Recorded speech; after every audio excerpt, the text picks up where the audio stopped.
ஆதியாகமம் அதிகாரம் 6. மனுஷர் பூமியின் மேல் பெருக துவக்கி அவர்களுக்கு குமாரத்திகள் பிறந்தபோது தேவகுமாரர் மனுஷ குமாரத்திகளை அதிக சௌந்தரியமுள்ளவர்கள் என்று கண்டு அவர்களுக்குள்ளே தங்களுக்கு பெண்களை தெரிந்து கொண்டார்கள். அப்பொழுது கர்த்தர், என் ஆவி என்றைக்கும் மனுஷனோடே போராடுவதில்லை, அவன் மாம்சம்தானே, அவன் இருக்க போகிற நாட்கள் 120 வருஷம் என்றார். அந்நாட்களில் ராட்சதர் பூமியிலே இருந்தார்கள். பின்பு தேவகுமாரர் மனுஷ குமாரத்திகளோடே கூடுகிறதினால் இவர்கள் அவர்களுக்கு பிள்ளைகளை பெற்றபோது இவர்களும் பூர்வத்தில் பேர் பெற்ற மனுஷராகிய பலவான்களானார்கள். மனுஷனுடைய அக்கிரமம் பூமியிலே பெருகினது என்றும் அவன் இருதயத்து நினைவுகளின் தோற்றமெல்லாம் நித்தமும் பொல்லாததே என்றும் கர்த்தர் கண்டு, தாம் பூமியிலே மனுஷனை உண்டாக்கினதற்காக கர்த்தர் மனஸ்தாபப்பட்டார். அது அவர் இருதயத்துக்கு விசனமாயிருந்தது. அப்பொழுது கர்த்தர், நான் சிருஷ்டித்த மனுஷனை பூமியின் மேல் வைக்காமல் மனுஷன் முதல் கொண்டு மிருகங்கள், ஊரும் பிராணிகள், ஆகாயத்து பறவைகள் பரியந்தமும் உண்டாயிருக்கிறவைகளை நிக்கிரகம் பண்ணுவேன். நான் அவர்களை உண்டாக்கினது எனக்கு மனஸ்தாபமாயிருக்கிறது என்றார். நோவாவுக்கோ கர்த்தருடைய கண்களில் கிருபை கிடைத்தது. நோவாவின் வம்ச வரலாறு. நோவா தன் காலத்தில் இருந்தவர்களுக்குள்ளே நீதிமானும் உத்தமனுமாயிருந்தான். நோவா தேவனோடே சஞ்சரித்து கொண்டிருந்தான்.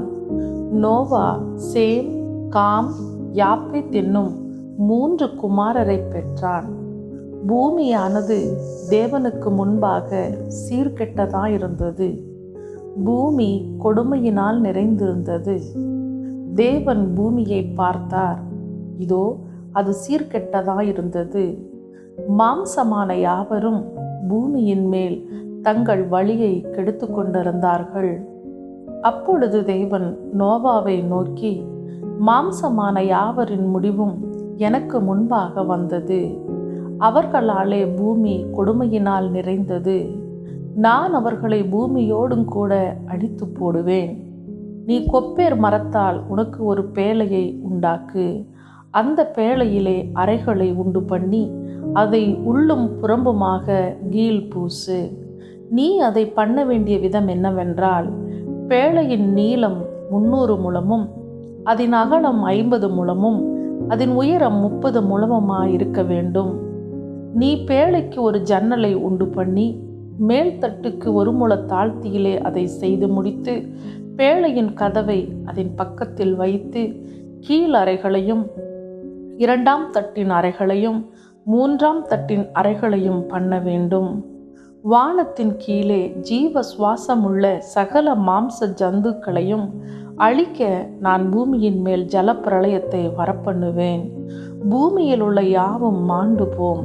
ஆனாலும் உன்னுடனே என் உடன்படிக்கையை ஏற்படுத்துவேன்.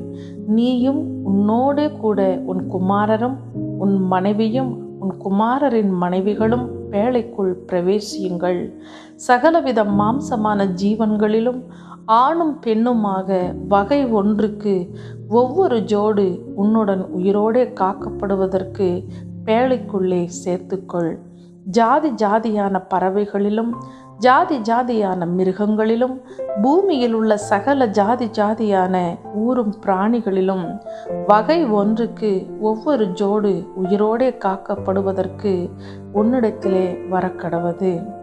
உனக்கும் அவைகளுக்கும் ஆகாரமாக சகலவித போஜன பதார்த்தங்களையும் சேர்த்து உன்னிடத்தில் வைத்துக்கொள் என்றார். நோவா அப்படியே செய்தான். தேவன் தனக்கு கட்டளையிட்டபடியெல்லாம் அவன் செய்து முடித்தான். ஆதியாகமம் அதிகாரம் 7.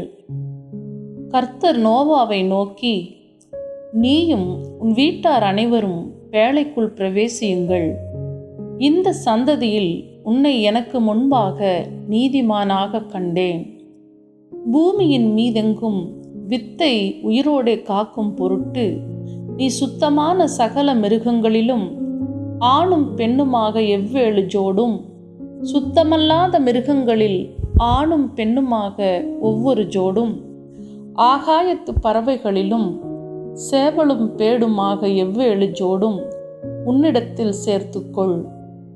இன்னும் 7 நாள் சென்ற பின்பு 40 நாள் இரவும் பகலும் பூமியின் மேல் மழையை வருஷிக்க பண்ணி, நான் உண்டாக்கின ஜீவ ஜந்துக்கள் அனைத்தையும் பூமியின் மேல் இராதபடிக்கு நிக்கிரகம் பண்ணுவேன் என்றார்.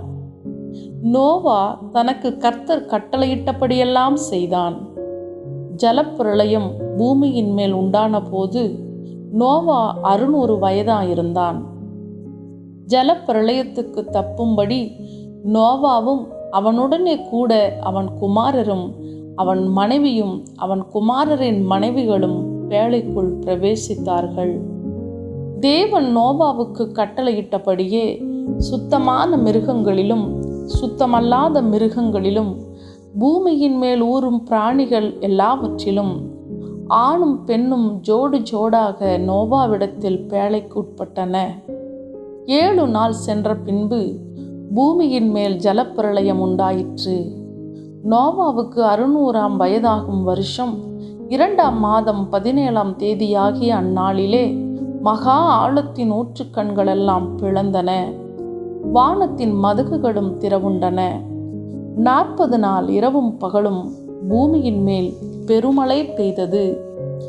அன்றைய தினமே நோவாவும் நோவாவின் குமாரராகிய சேமும் காமும் யாப்பேத்தும் அவர்களுடனே கூட நோவாவின் மனைவியும் அவன் குமாரரின் 3 மனைவிகளும் பேழைக்குள் பிரவேசித்தார்கள்.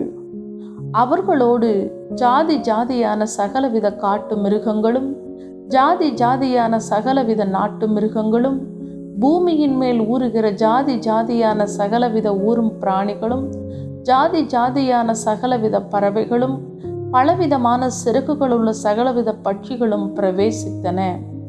இப்படியே ஜீவ சுவாசமுள்ள மாம்ச ஜந்துக்களெல்லாம் ஜோடு ஜோடாக நோவாவிடத்தில் பேழைக்குள் பிரவேசித்தன. தேவன் அவனுக்கு கட்டளையிட்டபடியே ஆணும் பெண்ணுமாக சகலவித மாம்ச ஜந்துக்களும் உள்ளே பிரவேசித்தன. அப்பொழுது கர்த்தர் அவனை உள்ளே விட்டு கதவை அடைத்தார். ஜலப்பிரளயம் 40 நாள் பூமியின் மேல் உண்டான போது ஜலம் பெருகி பேழையை கிளம்ப பண்ணிற்று. அது பூமிக்கு மேல் மிதந்தது. ஜலம் பெருவெள்ளமாகி பூமியின் மேல் மிகவும் பெருகிற்று. பேழையானது ஜலத்தின் மேல் மிதந்து கொண்டிருந்தது. ஜலம் பூமியின் மேல் மிகவும் அதிகமாய் பெருகினதினால் வானத்தின் கீழ் எங்கும் உள்ள உயர்ந்த மலைகளெல்லாம் மூடப்பட்டன. மூடப்பட்ட மலைகளுக்கு மேலாய் 15 முழ உயரத்திற்கு ஜலம் பெருகிற்று. அப்பொழுது மாம்ச ஜந்துக்களாகிய பறவைகளும் நாட்டு மிருகங்களும் காட்டு மிருகங்களும் பூமியின் மேல் ஊறும் பிராணிகள் யாவும் எல்லா நரஜீவன்களும் பூமியின் மேல் சஞ்சரிக்கிறவைகள் யாவும் மாண்டன. வெட்டாந்தரையில் உண்டான எல்லாவற்றிலும் நாசியிலே ஜீவ சுவாசமுள்ளவைகள் எல்லாம் மாண்டு போயின. மனுஷர் முதல் மிருகங்கள் ஊரும் பிராணிகள் ஆகாயத்து பறவைகள் பரியந்தமும் பூமியின் மேல் இருந்த உயிருள்ள வஸ்துக்கள் யாவும் அழிந்து அவைகள் பூமியில் இராதபடிக்கு நிக்கிரகமாயின. நோவாவும் அவனோடே பேழையில் இருந்த உயிர்களும் மாத்திரம் காக்கப்பட்டன. ஜலம் பூமியின் மேல் 150 நாள் மிகவும் பிரவாகித்து கொண்டிருந்தது. ஆதியாகமம் அதிகாரம் 8. தேவன் நோவாவையும் அவனுடனே பேழையிலிருந்த சகல காட்டு மிருகங்களையும் சகல நாட்டு மிருகங்களையும் நினைத்தருளினார். தேவன் பூமியின் மேல் காற்றை வீச பண்ணினார். அப்பொழுது ஜலம் அமர்ந்தது. ஆழத்தின் ஊற்றுக்கண்களும் வானத்தின் மதகுகளும் அடைப்பட்டன. வானத்து மழையும் நின்று போயிற்று. ஜலம் பூமியிலிருந்து நாளுக்கு நாள் வற்றி கொண்டே வந்தது. 150 நாளுக்கு பின்பு ஜலம் வடிந்தது. 7ஆம் மாதம் 17ஆம் தேதியிலே பேழை அரராத் என்னும் மலைகளின் மேல் தங்கிற்று. 10ஆம் மாதம் மட்டும் ஜலம் வடிந்து கொண்டே வந்தது. 10ஆம் மாதம் முதல் தேதியிலே மலை சிகரங்கள் காணப்பட்டன. 40 நாள் சென்ற பின் நோவா தான் பேழையில் செய்திருந்த ஜன்னலை திறந்து ஒரு காகத்தை வெளியே விட்டான். அது புறப்பட்டு பூமியின் மேல் இருந்த ஜலம் வற்றி போகும் வரைக்கும் போகிறதும் வருகிறதுமாயிருந்தது. பின்பு பூமியின் மேல் ஜலம் குறைந்து போயிற்றோ என்று அறியும்படி ஒரு புறாவை தன்னிடத்திலிருந்து வெளியே விட்டான். பூமியின் மீதெங்கும் ஜலம் இருந்தபடியால் அந்த புறா தன் உள்ளங்கால் வைத்து இளைப்பாற இடம் காணாமல் திரும்பி பேழையிலே அவனிடத்தில் வந்தது. அவன் தன் கையை நீட்டி அதை பிடித்து தன்னிடமாக பேழைக்குள் சேர்த்து கொண்டான்.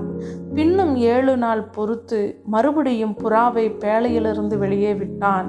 அந்த புறா சாயங்காலத்தில் அவனிடத்தில் வந்து சேர்ந்தது. இதோ அது கொத்தி கொண்டு வந்த ஒரு ஒலிவ மரத்தின் இலை அதன் வாயில் இருந்தது. அதனாலே நோவா பூமியின் மேல் ஜலம் குறைந்து போயிற்று என்று அறிந்தான். பின்னும் 7 நாள் பொறுத்து அவன் புறாவை வெளியே விட்டான். அது அவனிடத்திற்கு திரும்பி வரவில்லை.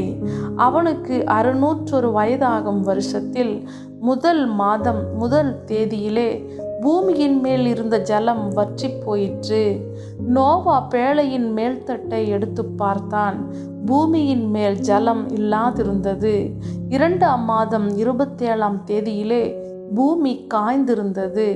அப்பொழுது தேவன் நோவாவை நோக்கி, நீயும் உன்னோடே கூட உன் மனைவியும் உன் குமாரரும் உன் குமாரரின் மனைவிகளும் பேழையை விட்டு புறப்படுங்கள். உன்னிடத்தில் இருக்கிற சகலவித மாம்ச ஜந்துக்களாகிய பறவைகளையும் மிருகங்களையும் பூமியின் மேல் ஊறுகிற சகல பிராணிகளையும் உன்னோடே வெளியே வரவிடு. அவைகள் பூமியிலே திரளாய் வர்த்தித்து பூமியின் மேல் பழுகி பெருக கடவுது என்றார். அப்பொழுது நோவாவும் அவன் குமாரரும் அவன் மனைவியும் அவன் குமாரரின் மனைவிகளும் புறப்பட்டு வந்தார்கள். பூமியின் மேல் நடமாடுகிற சகல மிருகங்களும் ஊறுகிற சகல பிராணிகளும் சகல பறவைகளும் ஜாதி ஜாதியாய் பேழையிலிருந்து புறப்பட்டு வந்தன. அப்பொழுது நோவா கர்த்தருக்கு ஒரு பலிபீடம் கட்டி சுத்தமான சகல மிருகங்களிலும் சுத்தமான சகல பறவைகளிலும் சிலவற்றை தெரிந்து கொண்டு அவைகளை பலிபீடத்தின் மேல் தகன பலிகளாக பலியிட்டான். சுகந்த வாசனையை கர்த்தர் முகர்ந்தார். அப்பொழுது கர்த்தர், இனி நான் மனுஷன் நிமித்தம் பூமியை சபிப்பதில்லை. மனுஷனுடைய இருதயத்தின் நினைவுகள் அவன் சிறு வயது தொடங்கி பொல்லாததாயிருக்கிறது. நான் இப்பொழுது செய்தது போல இனி சகல ஜீவன்களையும் சங்கரிப்பதில்லை. பூமியுள்ள நாளளவும் விதைப்பும் அறுப்பும் சீதளமும் உஷ்ணமும் கோடை காலமும் மாரி காலமும் பகலும் இரவும் ஒளிவதில்லை என்று தம்முடைய உள்ளத்தில் சொன்னார். ஆதியாகமம் அதிகாரம் 9. பின்பு தேவன் நோவாவையும் அவன் குமாரரையும் ஆசீர்வதித்து, நீங்கள் பலுகி பெருகி பூமியை நிரப்புங்கள். உங்களை பற்றிய பயமும் அச்சமும் பூமியில் உள்ள சகல மிருகங்களுக்கும் ஆகாயத்தில் உள்ள சகல பறவைகளுக்கும் உண்டாயிருக்கும். பூமியிலே நடமாடுகிற யாவும் சமுத்திரத்தின் மச்சங்கள் யாவும் உங்களுக்கு கையளிக்கப்பட்டன. நடமாடுகிற ஜீவ ஜந்துக்கள் யாவும் உங்களுக்கு ஆகாரமாயிருப்பதாக. பசும் பூண்டுகளை உங்களுக்கு தந்தது போல அவைகள் எல்லாவற்றையும் உங்களுக்கு தந்தேன். மாம்சத்தை அதன் உயிராகிய இரத்தத்தோடே புசிக்க வேண்டாம். உங்களுக்கு உயிராயிருக்கிற உங்கள் இரத்தத்திற்காக பழி வாங்குவேன். சகல ஜீவ ஜந்துக்களிடத்திலும் மனுஷனிடத்திலும் பழி வாங்குவேன். மனுஷனுடைய உயிருக்காக அவனவன் சகோதரனிடத்தில் பழி வாங்குவேன். மனுஷன் தேவ சாயலில் உண்டாக்கப்பட்டபடியால் மனுஷனுடைய இரத்தத்தை எவன் சிந்துகிறானோ அவனுடைய இரத்தம் மனுஷனாலே சிந்தப்பட கடவுது. நீங்கள் பலுகி பெருகி பூமியிலே திரளாய் வர்த்தித்து விருத்தியாகுங்கள் என்றார். பின்னும் தேவன் நோவாவையும் அவன் குமாரரையும் நோக்கி, நான் உங்களோடும் உங்களுக்கு பின்வரும் உங்கள் சந்ததியோடும் உங்களோட பேழையிலிருந்து புறப்பட்ட சகல ஜீவ ஜந்துக்கள் முதல் இனி பூமியில் உண்டாக போகிற சகல ஜீவ ஜந்துக்கள் பரியந்தம் பறவைகளோடும் நாட்டு மிருகங்களோடும் உங்களிடத்தில் இருக்கிற பூமியில் உள்ள சகல காட்டு மிருகங்களோடும் என் உடன்படிக்கையை ஏற்படுத்துகிறேன். இனி மாம்சமானவைகள் எல்லாம் ஜல பிரளயத்தினால் சங்கரிக்கப்படுவதில்லை என்றும் பூமியை அழிக்க இனி ஜல பிரளயம் உண்டாவதில்லை என்றும் உங்களோடே என் உடன்படிக்கையை ஏற்படுத்துகிறேன் என்றார். அன்றியும் தேவன் எனக்கும் உங்களுக்கும் உங்களிடத்தில் இருக்கும் சகல ஜீவ ஜந்துக்களுக்கும் நித்திய தலைமுறைகளுக்கென்று நான் செய்கிற உடன்படிக்கையின் அடையாளமாக நான் என் வில்லை மேகத்தில் வைத்தேன். அது எனக்கும் பூமிக்கும் உண்டான உடன்படிக்கைக்கு அடையாளமாயிருக்கும். நான் பூமிக்கு மேலாய் மேகத்தை வருவிக்கும் போது அந்த வில் மேகத்தில் தோன்றும். அப்பொழுது எல்லா மாம்ச ஜீவன்களையும் அழிக்க இனி ஜலமானது பிரளயமாய் பெருகாதபடிக்கு எனக்கும் உங்களுக்கும் மாம்சமான சகல ஜீவ சந்துக்களுக்கும் உண்டான என் உடன்படிக்கையை நினைவு கூறுவேன். அந்த வில் மேகத்தில் தோன்றும் போது தேவனுக்கும் பூமியின் மேலுள்ள சகலவித மாம்ச ஜீவன்களுக்கும் உண்டான நித்திய உடன்படிக்கையை நான் நினைவு கூறும்படிக்கு அதை நோக்கி பார்ப்பேன். இது எனக்கும் பூமியின் மேலுள்ள மாம்சமான யாவுக்கும் நான் ஏற்படுத்தின உடன்படிக்கையின் அடையாளம் என்று நோவாவோடே சொன்னார். பேழையிலிருந்து புறப்பட்ட நோவாவின் குமாரர் சேம், காம், யாப்பேத் என்பவர்களே. காம் கானானுக்கு தகப்பன். இம்மூவரும் நோவாவின் குமாரர். இவர்களாலே பூமி எங்கும் ஜனங்கள் பரம்பினார்கள். நோவா பயிரிடுகிறவனாகி திராட்சை தோட்டத்தை நாட்டினான். அவன் திராட்சை ரசத்தை குடித்து வெறி கொண்டு தன் கூடாரத்தில் வஸ்திரம் விலகி படுத்திருந்தான். அப்பொழுது கானானுக்கு தகப்பனாகிய காம் தன் தகப்பனுடைய நிர்வாணத்தை கண்டு வெளியில் இருந்த தன் சகோதரர் இருவருக்கும் அறிவித்தான். அப்பொழுது சேமும் யாப்பேத்தும் ஒரு வஸ்திரத்தை எடுத்து தங்கள் இருவருடைய தோள் மேலும் போட்டுக்கொண்டு பின்னிட்டு வந்து தங்கள் தகப்பனுடைய நிர்வாணத்தை மூடினார்கள். அவர்கள் எதிர்முகமாய் போகாதபடியினால் தங்கள் தகப்பனுடைய நிர்வாணத்தை காணவில்லை. நோவா திராட்சை ரசத்தின் வெறி தெளிந்து விழித்த போது தன் இளைய குமாரன் தனக்கு செய்ததை அறிந்து கானான் சபிக்கப்பட்டவன் தன் சகோதரரிடத்தில் அடிமைகளுக்கு அடிமையாயிருப்பான் என்றான். சேமுடைய தேவனாகிய கர்த்தருக்கு ஸ்தோத்திரம் உண்டாவதாக. கானான் அவனுக்கு அடிமையாயிருப்பான். யாப்பேத்தை தேவன் விருத்தியாக்குவார். அவன் சேமுடைய கூடாரங்களில் குடியிருப்பான். கானான் அவனுக்கு அடிமையாயிருப்பான் என்றான். ஜலப்பிரளயத்துக்கு பின்பு நோவா 350 வருஷம் உயிரோடு இருந்தான். நோவாவின் நாட்களெல்லாம் 950 வருஷம். அவன் மரித்தான். ஆதியாகமம் அதிகாரம் 10. நோவாவின் குமாரராகிய சேம், காம், யாப்பேத் என்பவர்களின் வம்ச வரலாறு. ஜலப்பிரளயத்துக்கு பின்பு அவர்களுக்கு குமாரர் பிறந்தார்கள். யாப்பேத்தின் குமாரர் கோமர், மாகோகு, மாதாய், யாவான், தூபால், மேசேக்கு, தீராஸ் என்பவர்கள். கோமரின் குமாரர் அஸ்கினாஸ், ரீபாத்து, தொகர்மா என்பவர்கள். யாவானின் குமாரர் எலிசா, தர்சீஸ், கித்தீம், தொதானீம் என்பவர்கள். இவர்களால் ஜாதிகளுடைய தீவுகள் அவனவன் பாஷையின் படியேயும் அவரவர்கள் கோத்திரத்தின் படியேயும் ஜாதியின் படியேயும் வேறு வேறாக தேசங்களாக பகுக்கப்பட்டன. காமுடைய குமாரர் கூஸ், மிஸ்ராயிம், பூத், கானான் என்பவர்கள். கூசுடைய குமாரர் சேபா, ஆவிலா, சப்தா, ராமா, சப்திகா என்பவர்கள். ராமாவின் குமாரர் சேபா, திதான் என்பவர்கள். கூஸ் நிம்ரோதை பெற்றான். இவன் பூமியிலே பராக்கிரமசாலியானான். இவன் கர்த்தருக்கு முன்பாக பலத்த வேட்டைக்காரனாயிருந்தான். ஆகையால் கர்த்தருக்கு முன்பாக பலத்த வேட்டைக்காரனான நிம்ரோத்தை போல என்னும் வழக்கச் சொல் உண்டாயிற்று. சினேயார் தேசத்தில் உள்ள பாபேல், ஏரேக், அக்காத், கல்னே என்னும் இடங்கள் அவன் ஆண்ட ராஜ்யத்திற்கு ஆதிஸ்தானங்கள். அந்த தேசத்திலிருந்து அசூர் புறப்பட்டு போய் நினிவேயையும் ரெகொபோத் பட்டணத்தையும் காலாகையும் நினிவேக்கும் காலாகுக்கும் நடுவாக ரெசேனையும் கட்டினான். இது பெரிய பட்டணம்.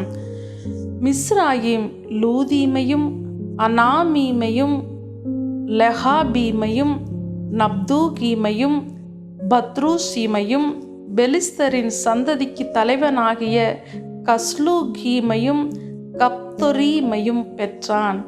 கானான் தன் மூத்த மகனாகிய சீதோனையும் கேத்தையும் எபூசியரையும் எமோரியரையும் கிர்காசியரையும் ஈவியரையும் அர்கீரியரையும் சீனியரையும் அர்வாதியரையும் செமாரியரையும் காமாத்தியரையும் பெற்றான். பின்பு கானானியரின் வம்சத்தார் எங்கும் பரவினார்கள். கானானியரின் எல்லை சீதோன் முதல் கேரார் வழியாய் காசா மட்டுக்கும், அது முதல் சோதோம் கொமாரா அத்மா செபோயிம் வழியாய் லாசா மட்டுக்கும் இருந்தது. இவர்கள் தங்கள் தேசங்களிலும் தங்கள் ஜாதிகளிலும் உள்ள தங்கள் வம்சங்களின் படியேயும் தங்கள் பாஷைகளின் படியேயும் காமுடைய சந்ததியார். சேமுக்கும் பிள்ளைகள் பிறந்தார்கள்.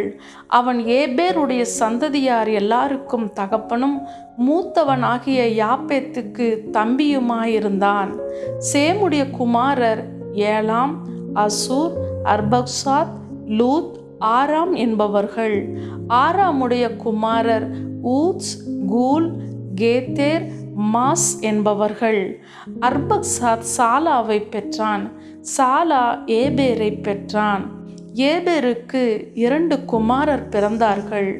ஒருவனுக்கு பேலேகு என்று பேர், ஏனெனில் அவனுடைய நாட்களில் பூமி பகுக்கப்பட்டது. அவன் சகோதரன் பேர் யொக்தான்.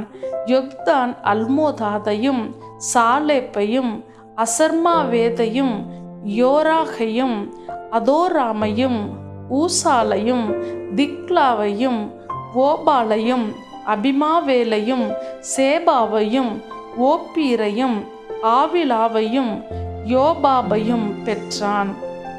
இவர்கள் அனைவரும் யொக்தானுடைய குமாரர். இவர்களுடைய குடியிருப்பு மேசா துவக்கி கிழக்கேயுள்ள மலையாகிய செப்பாருக்கு போகிற வழி மட்டும் இருந்தது. இவர்களே தங்கள் தேசங்களிலும் தங்கள் ஜாதிகளிலும் உள்ள தங்கள் வம்சங்களின் படியேயும் தங்கள் பாஷைகளின் படியேயும் சேமுடைய சந்ததியார். தங்கள் ஜாதிகளில் உள்ள தங்களுடைய சந்ததிகளின்படியே நோவாவுடைய குமாரரின் வம்சங்கள் இவைகளே. ஜலப்பிரளயத்துக்கு பின்பு இவர்களாலே பூமியில் ஜாதிகள் பிரிந்தன.